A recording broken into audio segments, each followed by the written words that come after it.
Une girafe mangée par les Toulousains, un éléphant agressif, un ancien couvent. Aujourd'hui, je te livre 5 anecdotes sur le Muséum de Toulouse. Numéro 1. Tu ne le sais pas, mais quand tu rentres dans le hall du muséum, tu te tiens en réalité au cœur d'un ancien cloître. Celui du couvent des Carmes déchaussés devenu bien national après la Révolution. Les colonnes en marbre rouge du Languedoc de l'entrée monumentale du Jardin des Plantes proviennent d'ailleurs de l'ancienne chapelle.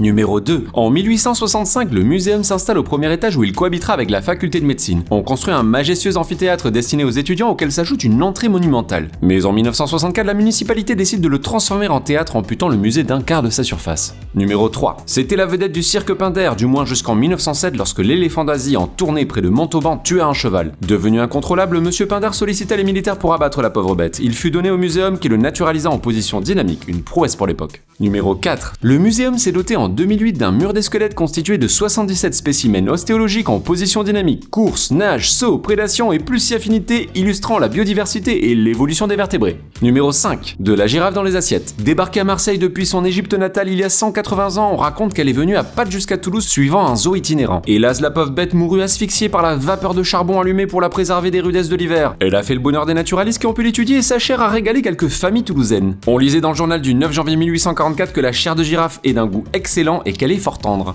Ça t'a plu? Envoie cette vidéo à la personne que tu vas amener au muséum et n'oublie pas de t'abonner.